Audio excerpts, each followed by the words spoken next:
Hey folks, this is Rabble Rousing Rich Bergeron. Ladies and gentlemen, the Tornado Tony Cunningham. And second, Tom Patrick with his crystal ball unveiled. Red hot. Alright. Well, Tom, I should have listened to your crystal ball last week when you were talking about Gilberto Burns there. And the submission win. I'm telling you, he's a man on a mission. And when a man's on a mission, look out.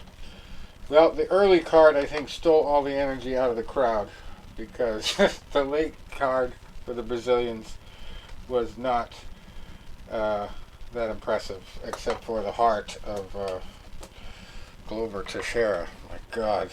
What an ugly fight. Yeah, you know, the Brazilians haven't been too successful at defending the homeland. Oh, man. You know. First Tua goes down. I mean, I had bet heavily on the matchups being right for them to win, both of them. And I tell you, what pissed me off more than anything about the Glover fight is you're in Brazil, you know, you're the bigger, wider, heavier guy, naturally.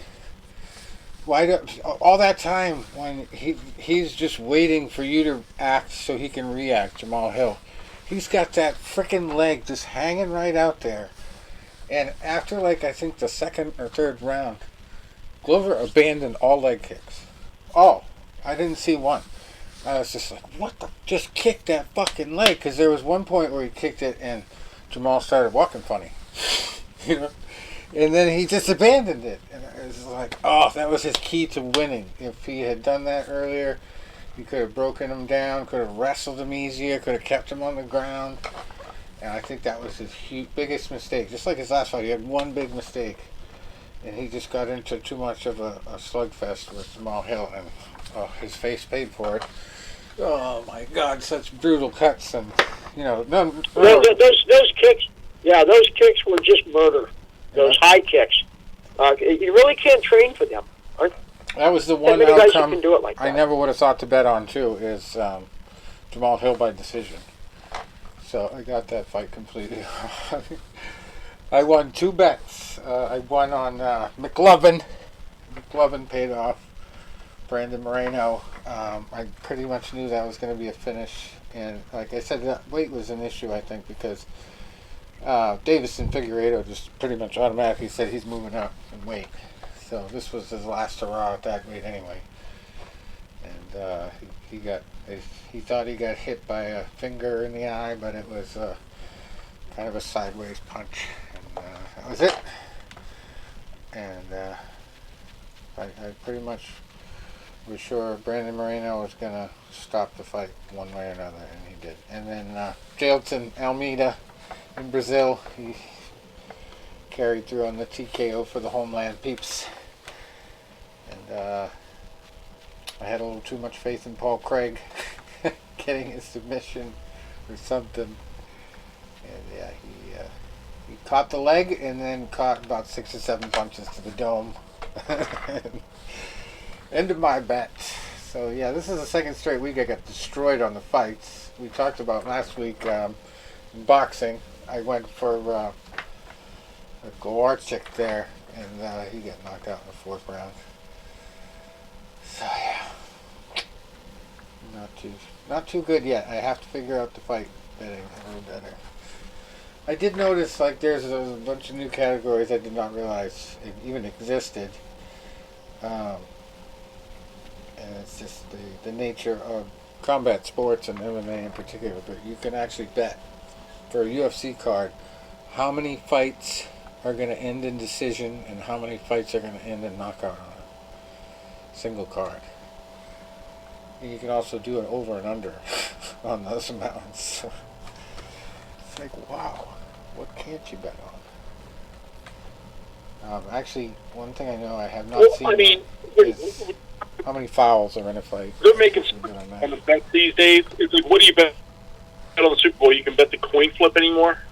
You can bet how long the national anthem lasts and how long. You can bet how long the national anthem lasts. You can bet the coin flip, and you can bet what the first commercial is. Oh man. It's something like how many decisions, how many knockouts. You know, all these other, it doesn't surprise me. Anybody will think, like, hey, what can I make a bet on today? Holy shit, I got a great idea what I can make a bet on. I'm going to bet on whatever. And someone's like, that's a great idea. I'll bet you on that. Yeah, what's kind of crazy is you can make your own bets. I'm just starting to play around with that on DraftKings. And last week I put 260, including the fights. I put 60 on the fights and 200 on the NFL, and I got back 150 on the NFL. Pretty much only on the NFL. But my biggest payoff bet was the point margin between the Bengals and the Bills. It was a high odds point margin, so it was 13 to 18 was the range you could choose. And I think that was like a $5 or $8 bet. Paid off like $85. And then I won the 2 MMA bets, but I think I had like 7 MMA bets for that $60. So, yeah, I'll keep just toying around with that, see what I got to do to get better guarantees. But yeah, the odds makers have it pretty well figured out. Maybe Dana White is more involved with the Chicago people than we know. Yeah, it's crazy how the odds like sometimes match right up, like they know exactly what's going on. But anyway, we got plenty to talk about. Other than that, got a big fight for our friend John Scully's boy, Artur Beterbiev. Yeah. We got to talk about. And to piggyback off that, when we start going over our recap from last week, I got a little bit of a humorous take on a fight to share with you guys, and I think you guys are going to alternate between shaking your head and kind of laughing. All right. Well, let's go right through this rest of this Teixeira versus Hill card, because it was action-packed. There was a lot of stoppages. Not the fights I would pick to be stoppages, but a couple of Brazilian brothers took home wins. The Bon Themes, different results, but both winning. The Jamahal Hill fight, before we move on from that one, oh my God, that was probably one of the most brutal fights I've ever seen. And it really, it was really disturbing to see how Glover Teixeira was able to take that much punishment and keep on coming. And like I said, if he had taken out that leg, like Jamahal Hill wouldn't have been able to land all those leg kicks. I mean head kicks that shook Glover Teixeira and then led to the rest of it. But I mean, Hill threw everything with the kitchen sink at him, and there was one point where his eyes were so wide, and it was like you could tell what was going through his head. It's like, what do I have to do to put this guy's lights out? Nothing is working. He's still coming at me. And so Glover had a hell of a last stand, but I mean, that kind of fight does retire you, whether you want to retire or not. Like, you know, he was cut in all kinds of places, and it just made me really feel bad for the fact that, you know, what does he take home? Like, not just for that paycheck, but for an entire career of fights like that. What does he really take home from that? His best hope, like he said after the fight, is this young fighter, Alex Pereira, who he trains now. That's what he's going to go do. He's going to go train. But, that's just one of the most brutal fights I've ever seen that guy have to go out on. And in front of his fans, his home fans. Like, I was screaming for him because I had him on all kinds of bets, but I knew it was a miracle if he was going to finish that fight. Wow. Just to go the distance was unbelievable. I didn't check the odds before the fight, but I'm sure they were plus 1,000 or more for Jamahal Hill to win by decision. I never saw that coming, and yeah, that was a tough one to watch, considering I did not have that Jamahal Hill by decision bet. Brandon Moreno by TKO I had, though. He took care of business against Davison Figueiredo. He tenderized his eyes a little bit. Yeah, that was the end of the story. Between the second and third rounds, doctor stopped the fight. And Figueiredo really didn't complain too much. You know, he kind of knew it after he watched the replay enough times. And Tom's bet of the week that I did not take. Gilbert Burns over Neil Magny by a quick choke. One of the quickest finishes of the night. This arm triangle choke. First round. And then Jessica Andrade, another brutal fight. Lauren Murphy just took a sustained amount of damage throughout the entire fight. And ouch, ugly. Ugh. And of course Daniel Cormier was there and actually mentioned other people calling her by the wrong name like he never did. Oh yeah, funny. I remember that. That was kind of funny. Johnny Walker continued his post-Chiba era, I guess. He's on the CBDs instead now, I guess. Paul Craig paid the price. TKO from punches, 2 minutes and 16 seconds in. Basically, Paul just caught the leg, and Johnny hammer-fisted his way to victory. It's just a freakish reach and balance.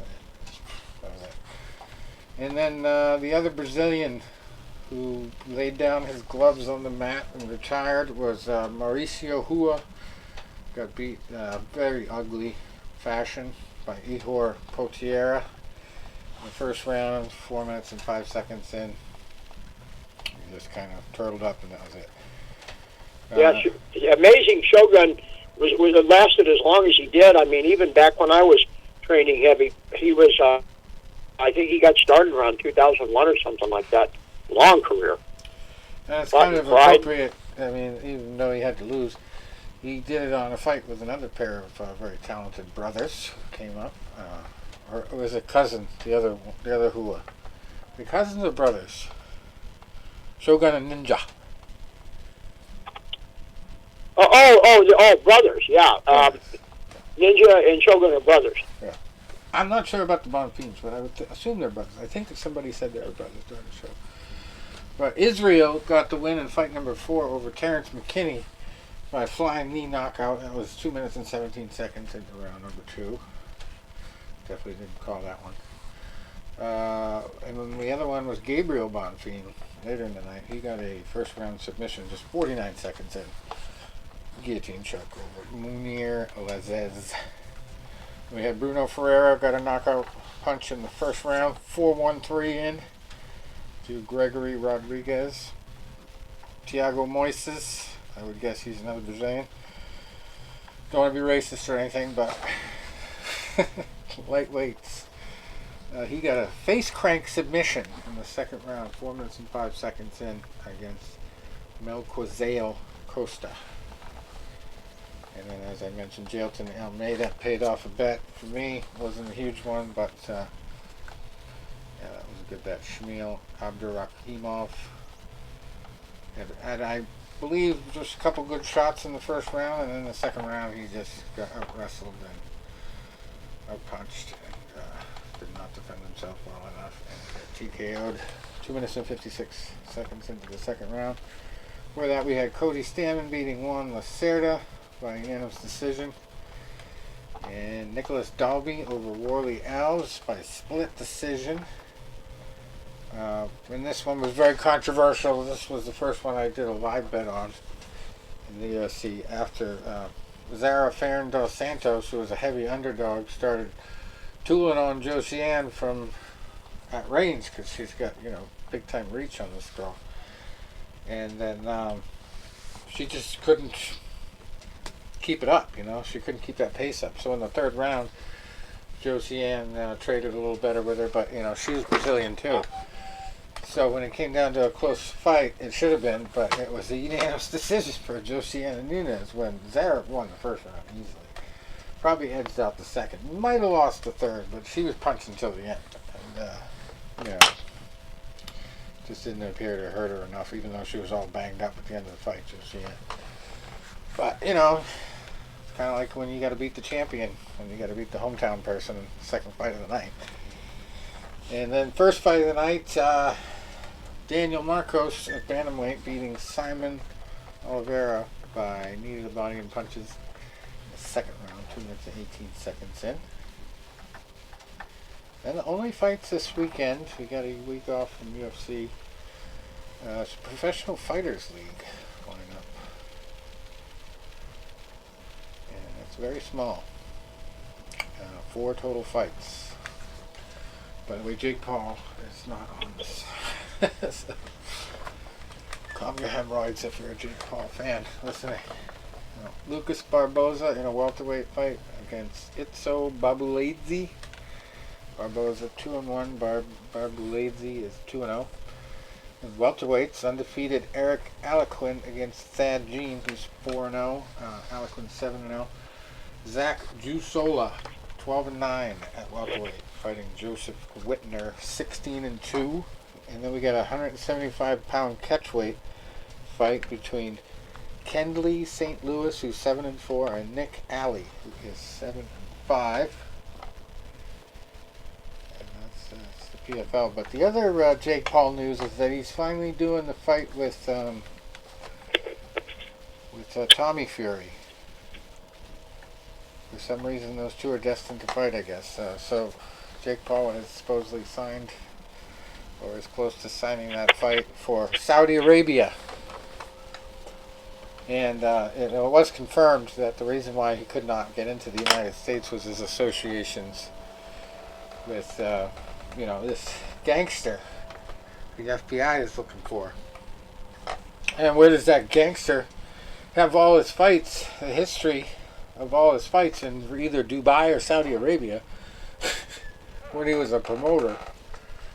So if the FBI is listening to our show, you might want to send some people to the luxury boxes. See if Mr. K is up there. But yeah, it's gonna be interesting to see if that fight goes through. Considering its history of being cursed and canceled. But I don't know. Maybe Jake Paul got an offer he couldn't refuse. That's strange that that's going to happen on relatively friendly turf to Tommy. Anyway.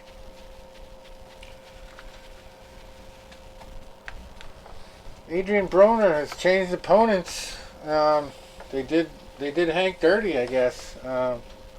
Supposedly BoxRec had I saw a few of the posts where he said like the promoter had his license suspended. I think it was something from like a cut that they said wouldn't be healed in time, so they weren't going to license him for that fight. Wow. They're putting it out there that he just has 4 losses in a row, so he's suspended for that reason on one of these websites. So I wouldn't be surprised if they got it wrong. You know, when you were talking a little bit ago, Rich, about sometimes when you fight and you go out there and especially if you're the B level, on a B side of a fight, right. And what you could be making for a fight. Especially when you get down to like your undercard fighters, your non-televised undercard fighters. And we were at a fight card about 20 years ago now, and I'll never forget the guy. And I'm about to say, I'm drawing a blank on his name, as I'm not going to be able to forget the guy. But it was a kid that used to come up to these fight cards. They were up in Allentown, Pennsylvania. From West Virginia, he would come up, and you could tell like he was tough. He was rugged, but you could tell he did not have a lot of technical skill behind him. And so the one time he lost the fight, he lost by decision. It was a clear decision, but it wasn't a walkover, and he didn't take, a beating in it. There had been in so many losses in a row. And we overheard the promoter saying, like, I can't book you anymore. I can't give you a license anymore because you're losing so many fights in a row. Yeah. And I remember... this is a good time for a also boxing meme. Like boxing Hank Lundy can't fight because he's lost his last 4 fights since 2021. Also boxing, the guy in England who is like 10 and 302. His opponent still fighting. A lot of it depends on the promoter, and a lot of it should be depending on how you fared in those fights. Like I said, this kid from West Virginia was competitive when we saw him, and then the one time he actually won. He was fighting. The kid was undefeated. This kid from West Virginia was brought in to get beat. He scores a shocking stoppage upset, and we were talking to him, after the fight card, and he was saying, he goes, "I need these fights." He goes, "For me to take a 4-round curtain-jerking fight, I'm opening the card up. I'm only getting like a couple $100 for this. I basically will have anybody work my corner that'll be willing to do it. I'm willing to, drive up here and do this because obviously gas prices weren't as much, and they were like $1.50 a gallon." He goes, "I'm willing to do that because for this one night of fighting, which might make me a couple $100, that's more than I would make a couple weeks working down in my nothing town in West Virginia." He goes, "This is how I'm basically surviving." And we were talking to him like, "Well, what do you do to train? That you get to spar and all that?" He goes, "No." He goes, "I don't really have a boxing gym down there. I got a heavy bag." He goes, "I don't got nobody to train me." He goes, "I do road work and I hit the heavy bag. That's how I train." What word did you and just say? I remember thinking, boxing? Did you just say boxing? I was about 27 at the time. Boxing, yeah. Did you know boxing.com is available for $5,995? Boxing.com. I did not. Okay. You can go 2 ways with that. You could sell it as one of those central spots for all those companies that have like this box and that box that comes to you every month. Or you could go straight up pugilism. Sell it to a pay-per-view company like DAZN or something. Boxing.com. Yeah. I'm not sure. A lot of people probably don't even know that. Well, like I said, going back to this fight, I was saying when I was 27, I wished I could have trained him back then. If I could have got him up to Philly like one shot, I would have worked his corner, and I guarantee he would have done a lot better than he was doing. Fuck yeah. Yeah, Broner hasn't we had fought a in kid 2 years. Amateur fighter, college This fighter. would have been a great And chance for Hank to really welcome somebody back to the sport. They didn't let him do it. Yeah, well, yeah, but going back to like Hank's a guy that's going to give you a full effort. Sometimes I get mad at him because I don't think he lets his hands go enough, and then sometimes he gets a little bit too like he would try to do Mayweather type things when you can't do that. That was early in his career. Yeah. But before I forget, like I said, talking about sometimes tough fighters, we had a guy from Lock Haven. He was a mediocre boxer, couldn't fight. He couldn't box worth a lick, but he was tough. So he was a guy that would always give you rounds. Great to have in the gym because he was a hard worker. And we had a real cocky, mouthy kid try to come out for the team on time. Dr. Cox says, "Why do you want to join our team?" He goes, "Because I like to talk a lot of shit, and I want to be." And Dr. Cox, "No, we don't want guys like you on our team." So he was there, and you could tell he was more mouth than anything. Yeah. Dr. Cox says, "I'm going to have him spar with this kid, Greg." And I said, "Well, Greg's really not that good." He goes, "Yeah, but Greg's tough. Greg's a guy that's just going to be in your face. You're not going to be able to back him up. He's going to rough this guy up a little bit. And he's going to make him quit."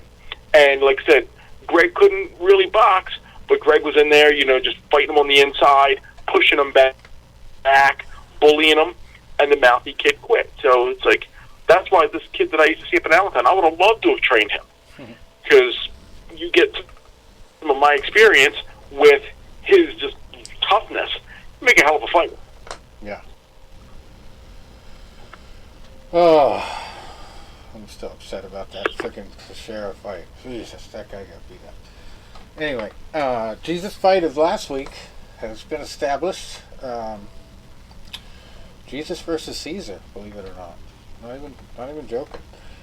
From Wednesday night, last night. Caesar Francis was undefeated going in at 12-0. Lost by unanimous decision to Jesus Saracho, who was 12-1 going in. And it's for the WBO Latino Super Lightweight title, which was vacant. Now belongs to Jesus. And co-main event there was pretty good too. Jonathan Cardoso also just one loss. Did not take another one. Goes to 15-1 over Jose Arellano, who was also undefeated. 10-0 at lightweight. That one went the unanimous decision distance. And that was in White Sands Event Center in Plant City. There's an American flag there, but they don't tell you what state. I love that. Box Shack. Thank you. Thank you so much. And we did not talk about Jesus fight last week because I don't think we really had one, but we had an angel fight last Saturday. Pablo Vicente beat an angel. Angel Rodriguez, 20-2 at super featherweight. It was for the WBA International Super Featherweight title. Majority decision for Pablo Vicente. Improved to 21-1. And then the big upset I did not see coming was Liam Smith over Chris Eubank Jr. I don't know if all the trash talk got to him or it was just lack of preparation, but TKO for Liam Smith. 4 rounds into a 12-rounder against Eubank at middleweight. And it was in Liam's neck of the woods, I guess. I think they're both from England, though. The UK. And then the co-main event, Chris Congo losing to Ikao Esuman by majority decision, and he stays undefeated, 19-0. Chris Congo takes his second loss. That was for a handful of titles. IBF European welterweight, WBC International Silver welterweight, the top 2. And then my great hope, Glowacki. Only the third or fourth boxing match I bet on. Flush that money down in the toilet for my cruiserweight there. We went down 4th round TKO to a guy named after me. No, not really. Richard Riakpo. 15-0, 16-0 now. Should have bet on the guy named the same name as me.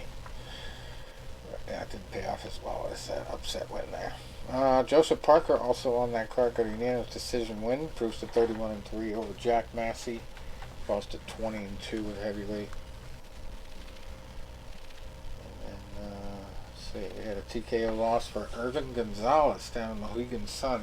He falls to 15-4 against Dennis Aguero Arias. 19-2 going in now. He's got his 20th win for the WBC Silver Featherweight title, which was vacant.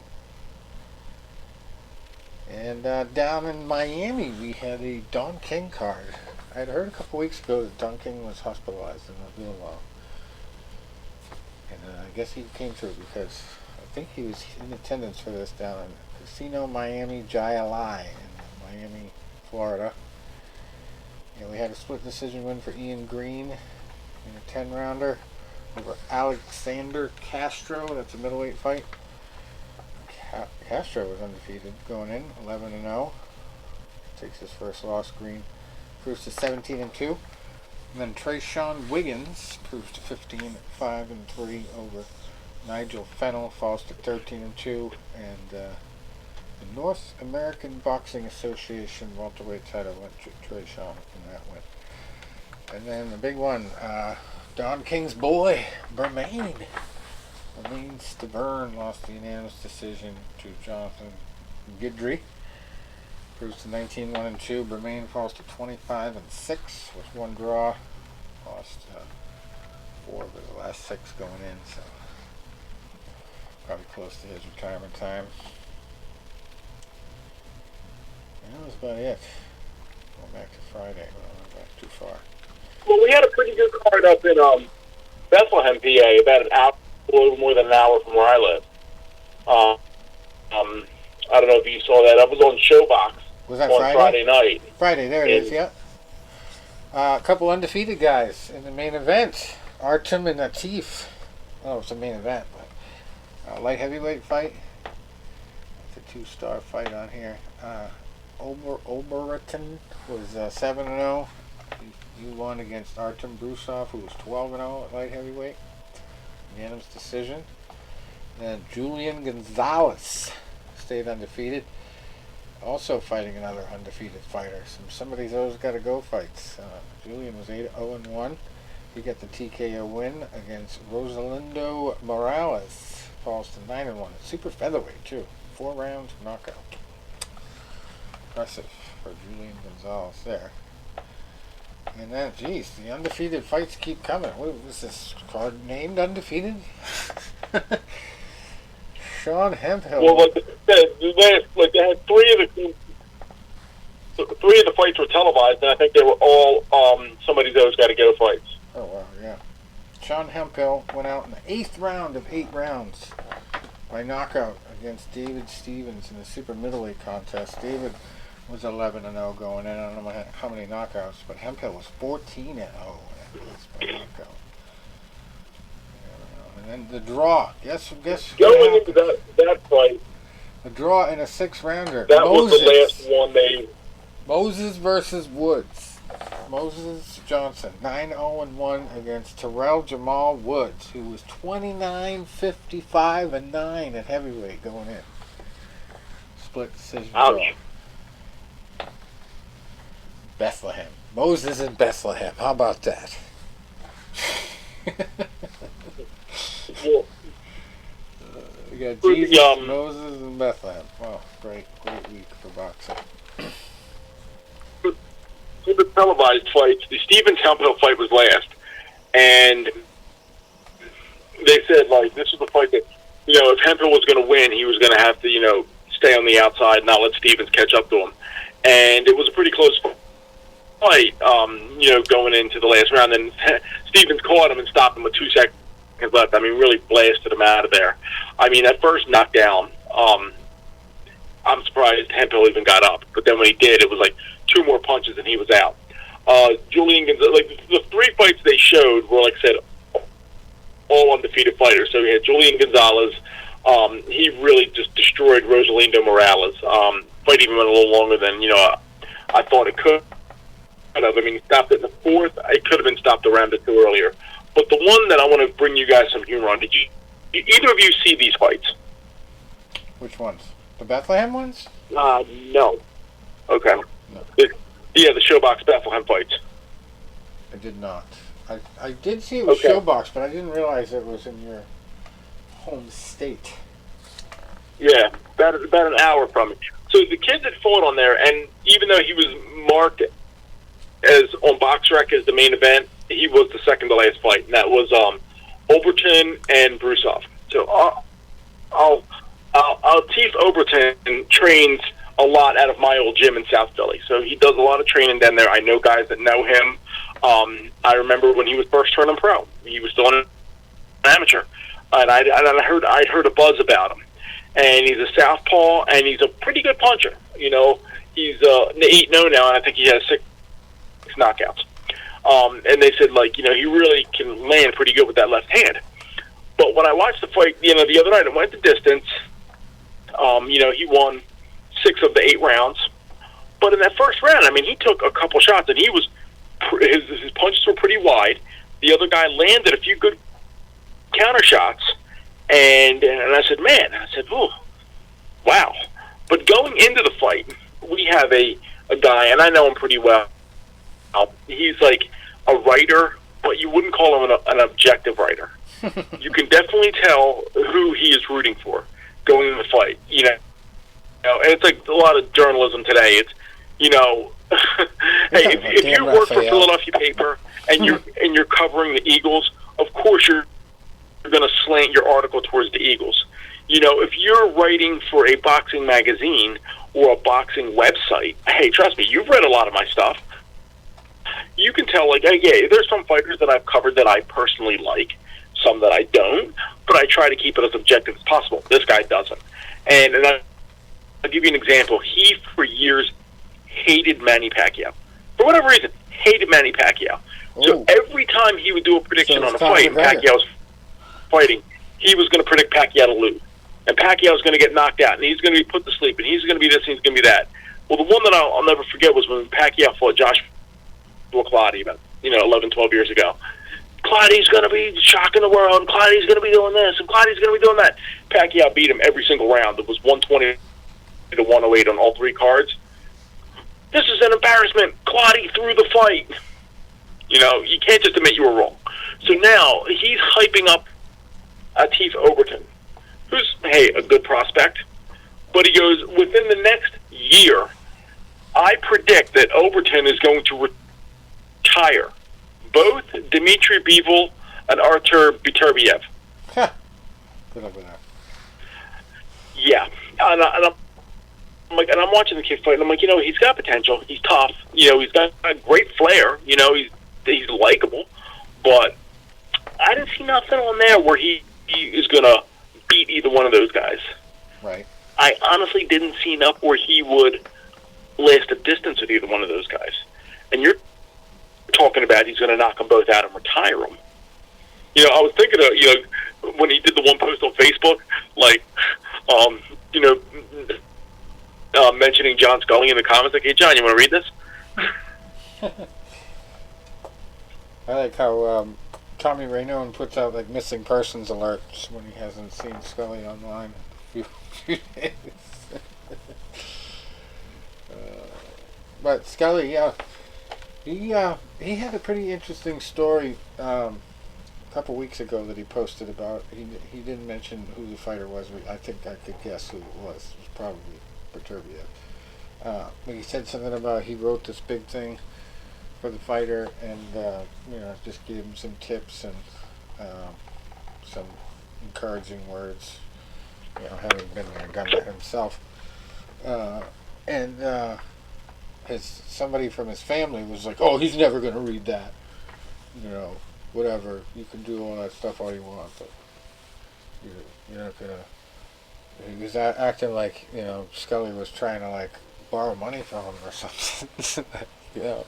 He was trying to give him some help, and so the fighter came back to him later, I guess, and was just like, "Oh, thank you so much for that. That was so helpful."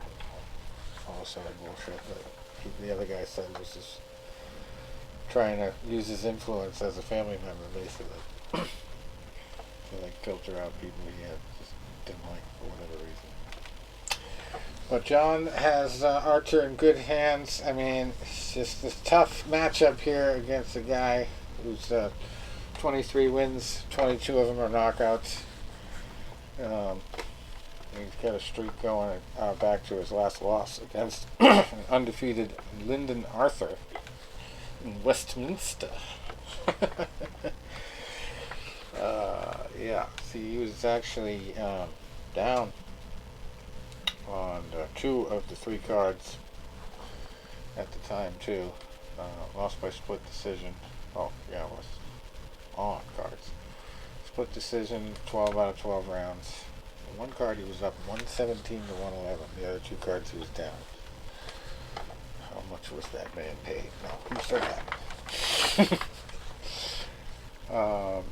So there was lots of UK fights for this guy. This is going to be from the UK. He's obviously going to have hometown advantage. But Beterbiev is just so brutally effective when he's on point. Ranked number 2 in the world. Yarde is ranked number 8. I don't think he's had near the same level of competition, but he just looks fierce. You look at him, he's very calm, cool when he goes. Some of the pre-fight stuff I've seen, he walks right up to Archer sitting down, shakes his hand. Archer stands right up. Archer looks very small next to this guy. So if it goes like a long length, he's also got some vicious body hooks. So Beterbiev is going to be probably wanting to take him out in the first 3 rounds if possible. So if I'm going to bet on this one, it's probably going to be like first few round knockout for Artur Beterbiev. I don't know if you can do a 1-6 range, but that's what I would bet on. I love the fierceness of him and I would agree. To start early. But Yarde, if it goes over 6, man, he's gonna probably make it a fight. Don't let those 2 losses fool you. He looks pretty tough. He's got the jaw of steel, it looks like, too. I don't know if he's ever been knocked out in those 2, but I just read one that was a decision. Check. Yeah, he was knocked out in the 11th of 12 against Sergey Kovalev. That's kind of a good name. To get knocked out by. I remember that fight. It was a WBO title fight. Well, Kovalev was way past his prime, but hey, what's the last thing to go? The punch. Yeah. And let me see what the last decision win was. Yarde. Oh, jeez, you gotta go quite a ways back. Points. Second fight of his career. Every win since the second fight of his career has been by knockout. So, I guess if you're a betting analyst, you would go for the knockout by Yarde. Underdog bet. I don't know how much of an underdog he is, but I would imagine just based on his experience level. Literally, Sergey is the biggest name he's ever fought. So, this is going to be a big, tough test for him. If it goes the distance, he lost his last fight that went the distance back in 2020 against 17-0 Lyndon Arthur. Not quite common opponent math, but another undefeated fighter, makes you wonder. And also the other biggest name he fought, he lost to by TKO, so I would guess Beterbiev could win a decision, but it's going to be a brutal fight, and he's going to get hit with a lot of those rib shots. But I think he's going to just go down and dirty. First 4 rounds, he's going to take him out. Yeah, I don't think he's even reaching the halfway point. Beterbiev was one of those animals where, he just swarms you. He reminds me a lot, style-wise, of Rocky Marciano, and I know that's high praise, but from a guy that's seen him fight in person, yeah, that's the feeling I get, where, he has, good power in both hands. We saw him knock out pretty durable Joe Smith in, I think it was, 2 rounds? Yeah. 1 or 2 rounds. Let Smith out of there, and he just from the opening bell he just attacks you, and he just hits you wherever he can land his gloves. Whether that's your shoulders, whether that's your chest, whether that's your forearms, your ribs, your jaw, the top of your head, and then he's just, no matter where you go, he's on top of you. So it's like he forces you to fight 60 seconds, or excuse me, 60 seconds every minute. Yeah. 3 minutes every round. You either have to move or punch, move or punch, move or punch. And that was like fighting Rocky Marciano. Even when Rocky wasn't punching, he was always forwardly advancing, where you either had to move or punch. Yeah. And that would mentally, if not, it would physically tire you, but it would mentally break you. And that's what Beterbiev does. He's on top of you from the beginning, where it's like, if he's not physically beating on you, he's mentally breaking you down. And that will mentally drain you. Yeah, another thing. That's why I'm looking forward to B-Ball. That's going to be the fight. If he can do it with B-Ball, that's going to be the challenge. So I hope he gets this thing out of the way, and we'll see it this year. B-Ball. But that's it. Good. I mean, you've got to react to what he does. He's like a tank. Yep. And his chin seems, so I just don't see any way out of this for Yarde. Well, yeah, if Yarde tries to fight his fight and get into a close range phone booth fight, Archer's just going to push him up against the ropes and have his way with him. He just has way more high-level experience, and Yarde has lost twice. When Beterbiev doesn't even know what it's like to lose in the pros. So yeah, and 3 titles on the line. I think Beterbiev is going to take care of business as quick as possible. And he knows he's not going to do well if it goes to decision. So that it's in Wembley Arena in the UK. So you know the crowd is not going to be on his side. Even though, EK does have some people that are going to support him. He's probably going to have a cheering section. But, yeah.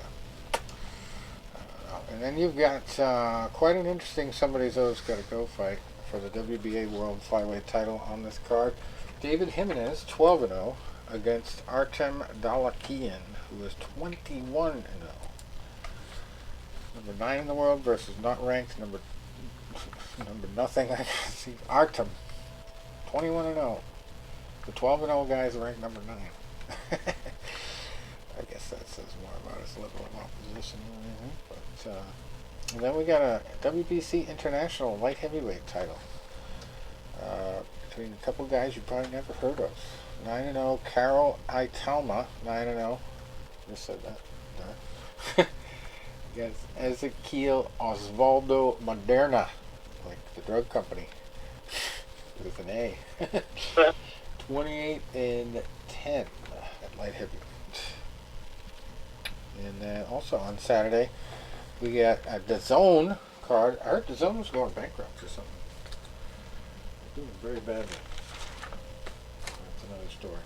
Alexis Roca, number 13 in the world at welterweight, fighting George Ashe, number 86 in the world, for a title. WBO, NABO welterweight title. Alexis 21-1, George 33-5-1.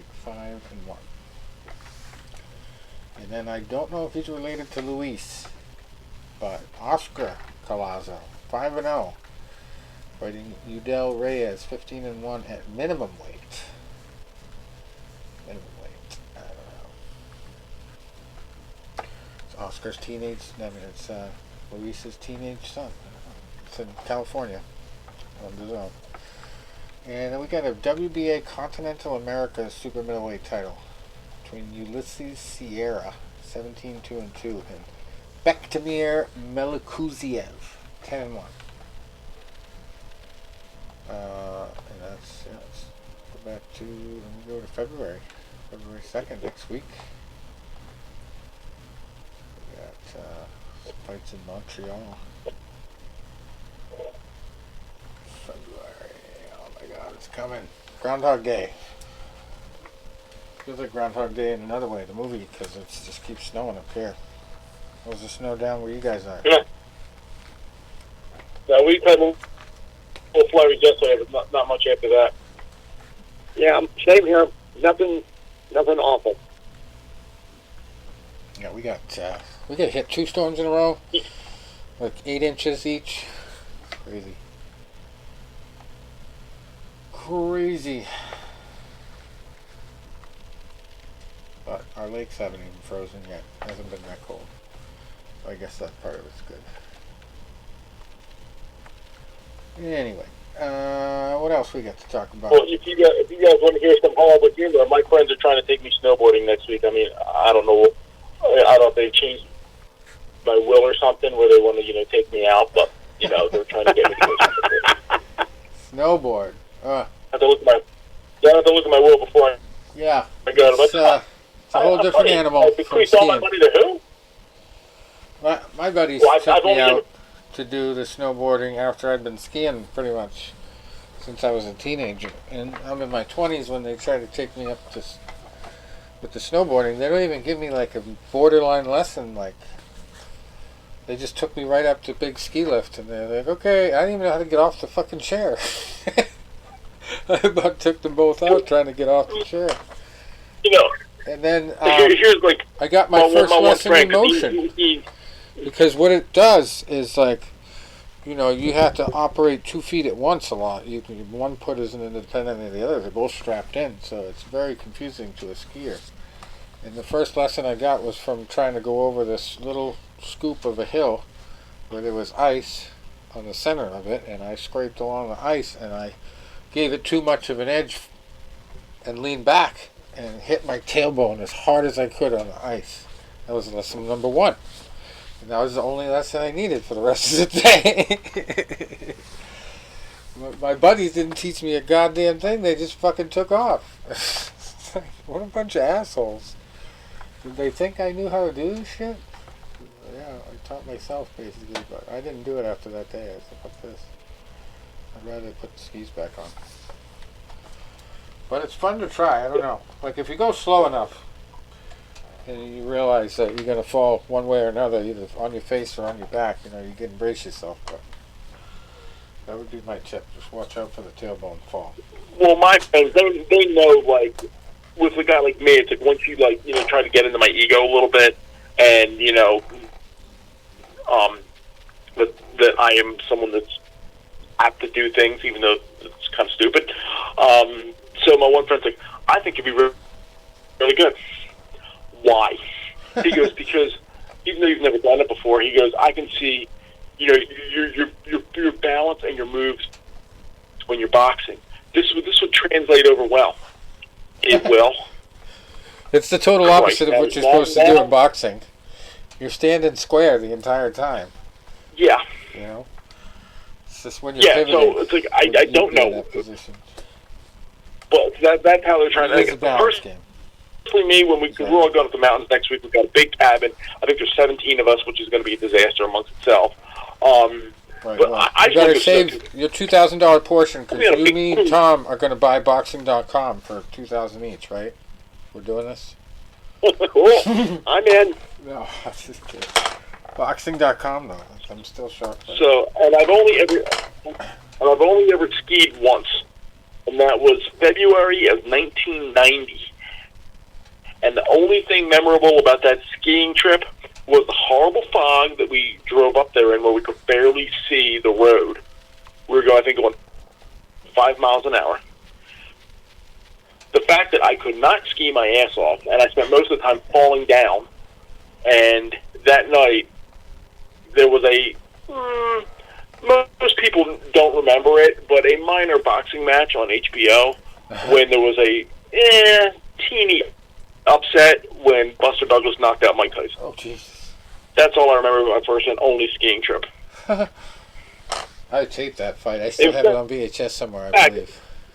I've only ever been on a ski lift. I've only ever been on a ski lift twice in my life. Once in 1990 on this skiing trip that was a disaster, and two, a couple years ago, there was a ski resort about 3 or so miles from my house, and they were doing a haunted house. So they would take you up to the top of the hill, and then you would walk down through all the attractions. So I thought, because I don't like heights, I thought the ski lift part of it was the scariest part of the whole thing. I don't mind heights, believe it or not. After falling off a roof, I always thought that was weird until my grandmother told me one time, well, it's probably because all your ancestors on my side of the family were fishermen, and they were always on boats. So they were used to being up in the crow's nest and stuff, because, after I fell off a roof, I just always found it weird that I could do power washing on roofs. I could be walking down the peak of a roof with a ladder over my head and no ties on me, nothing. No fear. After breaking all those bones in one fall, you'd think I'd be scared shitless of all heights, but no. Maybe it's the risk-taking gene in me, but yeah, I think my grandmother was right too. It's definitely the guys in the boats. My grandfather actually was a survivor of going overboard, which is very rare, especially back in his day fishing. But yeah, he went overboard and they fished him out somehow before it got too cold. I guess he also told my uncle a story one time about when they were young and they got paid the guy at the dock said he was going to pay him 15 cents an hour to unload the boat, and so they did all the work, and then he only gave him 5 cents an hour. So these guys said, fuck this guy, and they went under the boat and they drilled holes in the wood and sank the boat in the harbor. So, yeah. Family legend. That's something I would do if I was alive back in them days. Anyway, I guess that's it for us. There's really not much else going on. Except for the SlapFighting. I didn't get a chance to watch it, but I put it on the DVR. I gotta watch an episode of this SlapFighting bullshit. But just some of the stuff I'm seeing coming across social media. I'm sharing whatever I can on Facebook and kind of getting a lot of people to agree with me. It's kind of a pointless sport, but what I consider the worst threat is the fact that it was already on the fringes, right? You give it any kind of fame like this, it's already happening. You're going to have TikTok challenges. You're going to have people doing the exact same thing. They're already doing it with fucking shaving cream and baby powder, whatever the hell they want to use. And one person slaps the other one. No defense. And at least, if you can say anything good about this Power Slap League, they got refs there, they got medical attention, but, I mean, you're talking one strike, instant possibility of a knockout each time they slap each other like that. No defense. So you can just imagine, like, look at the NFL. Look at the concussion scandal in the NFL. How many billions of dollars that took away from the sport. How many changes they had to institute. Like, this is a sport that is not designed to survive. Like, nobody is going to have a 5-year power kind of like X-Arm. Yeah. Like X-Arm never took off. I thought that was entertaining. I watched it. First one. Well, at least you could defend yourself in that, even if you had to use one hand. Well, and there was more action, and there was more things to do. The slap thing just seems moronic. I mean, I've never really watched an event of it. But I've seen just bare highlights of some of the knockouts, and Tony, you know what we're talking about with X-Arm? Yeah, I've seen clips of it. That was hilarious. We're talking about it a lot, Yeah. The fact that they were on bungee cords was the craziest thing. So if they did get knocked out, they couldn't fall to the ground. That was the funniest part of it, I think. But, yeah, it's actually a good safety feature. They ought to do it with the power slap people too. But, they're gonna have. I wonder what happened with Sean Wheelock's. What was it? Triage? Trigon, the Trigon. The Trigon, yeah. I don't know. Have you heard anything about that? They were supposed to have a second event, but I haven't heard anything about it. They had a lawsuit over the Trigon usage. I guess that was another league's thing. Yeah. So, we'll find out. Not a good sign. No. Never good. But yeah. We'll see what's going on for next week. We got a couple things coming back. I believe Bellator is coming back next week. I know that there's a big fight coming up with Fedor. Fedor, I think, is pretty much calling it as his last fight. Fedor versus Bader or something like that. So, that's on the horizon. Francis Ngannou, where's he going to end up? Bellator would actually be the most likely MMA place because he could box in Bellator. They would let him box. But sounds to me like he might actually just try to outright box for a couple years if his first fight goes well. So I don't think you'll see him fighting anybody like huge, but I think he'll try to get at least somebody with name recognition for his first victim that he's guaranteed to beat, and then then he'll be in a better position to challenge a bigger time guy. But yeah, we'll see how well his knee healed. He definitely doesn't want to take leg kicks anytime soon. I think the first thing he will do is box. Who is the question? Don't know. Peter McNeely. No. He's looking for a comeback. No, who was that? It was the guy, Riddick Bowe. Remember we had him on there? He wanted to fight me? Oh, yeah. Talk about leg kicks. And he went into that next fight against the Muay Thai guy and got demolished with leg kicks.